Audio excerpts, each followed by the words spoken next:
Friends, आप देख रहे हैं टॉम्स क्लासेस और आज हम देखने वाले हैं क्लास 10th साइंस के chapter number first chemical reaction and equation.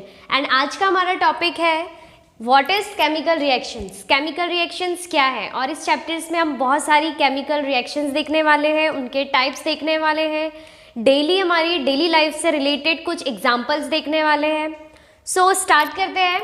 Chemical reactions, what are chemical reactions? So chemical reaction, this is the process in which one or more substance formed new substance। जैसे कि हम daily life में देख सकते हैं कि हमें अगर नॉर्मली मॉर्निंग में हम टी बनाते हैं, so making tea it is also chemical reaction. Example है केमिकल रिएक्शन का जिसमें कि हम sugar, tea leaves, milk, water in सबको मिला करके बनाते हैं टी। ठीक है, सो केमिकल रिएक्शन डेफिनेशन देख लेंगे। This is the reaction in which one or more substance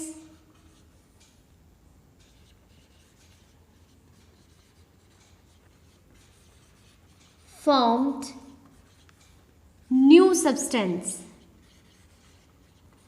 बहुत सारे सब्सटेंसेस, टू और मोर सब्सटेंसेस मिला करके एक नया substance banana, that is chemical reactions. And here the new substance formed in the reactions that can't be reversed by physical methods।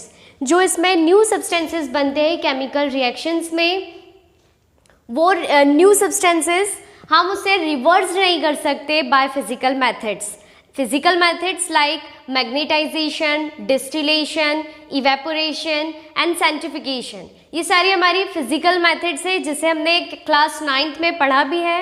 ये सारे methods को यूज़ करके हम जो सब्सटेंसेस पहले यूज़ किए थे जिससे हमने नया सब्सटेंस बनाया था, वो सारे सब्सटेंसेस हम वापस से नहीं ले सकते during chemical reaction. Okay, and this chemical reaction involve change in color, state and temperature, also evolution of gases। हम कैसे बताएंगे कि केमिकल रिएक्शन हो रही है? It involves change in color। Substance का कलर चेंज होगा तो हम बता सकते हैं कि हाँ chemical reaction is taking place there. If change in temperature, अगर टेम्परेचर चेंज होता है सो हम बता सकते हैं कि yes chemical reaction is taking place. Also evolution of gas,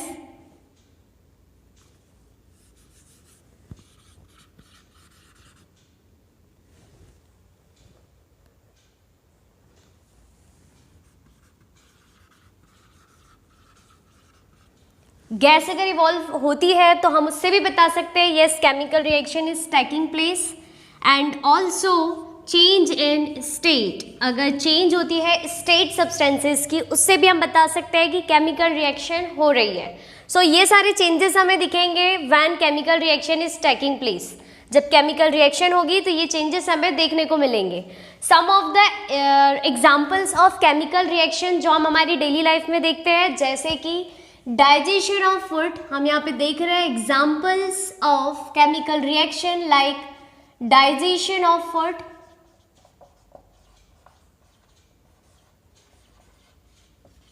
also respiration, formation of curd,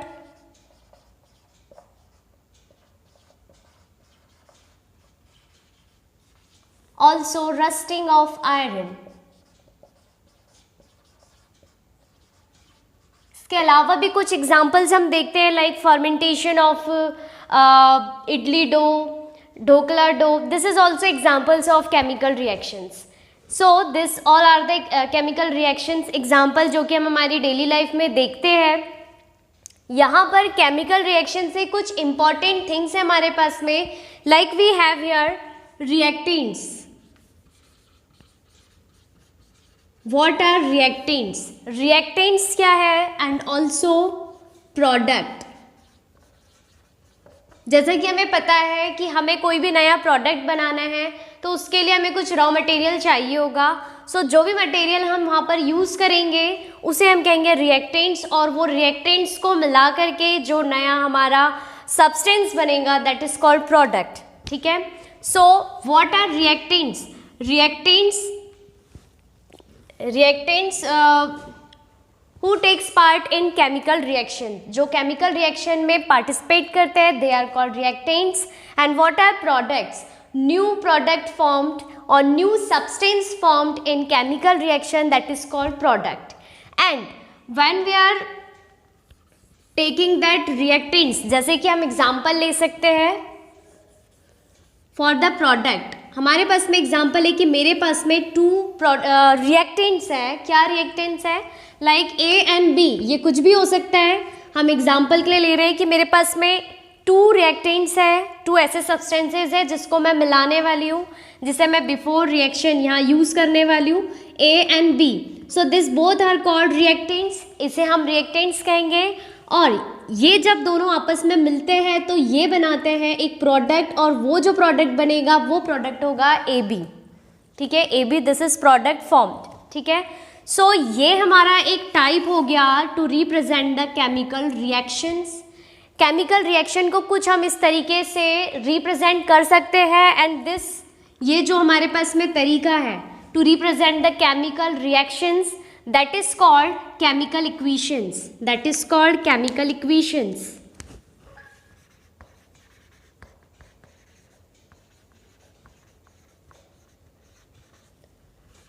So chemical equation, जिसमें कि हम रिएक्टेंट्स लिखेंगे, हम प्रोडक्ट्स लिखेंगे, और जैसा कि आप देख सकते हैं कि ये रिएक्टेंट्स को मैंने कुछ A और B इस तरीके से अलग अलग सेपरेट करके लिखा है. एंड यहाँ पर मेरे पास में एक न्यू सब्सटेंस बना है AB. सो एक ये सिंपल रिप्रेजेंटेशन हो गया केमिकल रिएक्शन का, दैट इज केमिकल इक्वेशन. सो जो केमिकल रिएक्शंस है उसे हम केमिस्ट्री में रिप्रेजेंट कर सकते हैं बाय यूजिंग केमिकल इक्वेशन, जिसमें कि हम सिंबल्स यूज़ करते हैं सब्सटेंसेस के, जो कि रिएक्टेंट्स में भी हम कुछ सिंबल्स यूज़ करते हैं एंड प्रोडक्ट साइड में भी कुछ सिंबल्स यूज़ करते हैं. So by using symbols of substances of reactants and product, we can represent the chemical reaction in form of chemical equation. Okay, हम equation के फॉर्म में chemical reaction को represent कर सकते हैं.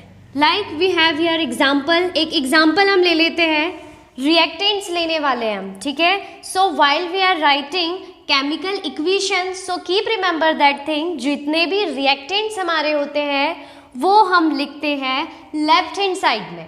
रिएक्टेंट्स को हम लिखने वाले हैं लेफ्ट हैंड साइड में, एंड जो भी नया प्रोडक्ट हमारा बनने वाला है that we will write in right hand side. अब किसके लेफ्ट में और किसके राइट में लिखने वाले हैं वो हम इस एरो हेड के लेफ्ट में और एरो के राइट में लिखते हैं. ठीक है, व्हाट दिस एरो, ये जो एरो हेड है, ये एरो हेड हमें बताता है सब्सटेंसेस फॉर्म्ड, सब्सटेंस बन रहा है. ठीक है, एरो हेड रिप्रेजेंट कि सब्सटेंस बन रहा है, और इसका जो टेल है वो हमको बताता है रिएक्टेंट्स, कि रिएक्टेंट्स किस तरफ है, रिएक्टेंट्स है लेफ्ट हैंड साइड में. ठीक है, so we will take here example for chemical equation. हमारे पास में है एग्जांपल, हमारे पास में है magnesium. Okay, we have magnesium, आपको पता होगा दिस इज अ मेटल, ये एक मेटल है magnesium. And this magnesium when react with oxygen, जब ये ऑक्सीजन से रिएक्शन कर रही है तो जैसा कि मैंने बताया 2 रिएक्टेंट्स यहाँ पर यूज़ हो रहे हैं. क्या वो रिएक्टेंट्स है? फर्स्ट मैग्नीशियम, सेकेंड ऑक्सीजन, दोनों के बीच में रिएक्शन हो रही है और इसे हम रिप्रेजेंट कर रहे हैं, इस रिएक्शन को हम रिप्रेजेंट कर रहे हैं केमिकल इक्वेशन से. सो 2 रिएक्टेंट्स हमारे पास आ गए हैं, magnesium and oxygen, and arrow head हमें बताने वाला है कि यहाँ कुछ बन रहा है product. And what that product हमारा बनने वाला है MgO, magnesium oxide. It is magnesium oxide. Magnesium और ऑक्सीजन रिएक्टेंट्स आपस में रिएक्शन करके एक नया प्रोडक्ट बनाते हैं, that is magnesium oxide. So this is our product and this is our reactants. Okay, so like this we can represent the chemical equation. One more thing, कि जब हम केमिकल इक्वेशन को represent करते हैं तो हम यहाँ सिंबल्स यूज कर रहे हैं. सेकेंड थिंग, हम एक चीज और याद रखेंगे, व्हाट दिस रिएक्शन, ये जो केमिकल इक्वेशन है, chemical equation also we will using here state of reactants और प्रोडक्ट. हम इसमें फिजिकल स्टेट्स भी लिखते हैं, physical state of reactants and product. Product की फिजिकल स्टेट एंड रिएक्टेंट्स की फिजिकल स्टेट्स लिखते हैं। And what are the physical states? 4 physical states आपको यहाँ पे हम रिप्रेजेंट करेंगे हमारी केमिकल इक्वेशन में।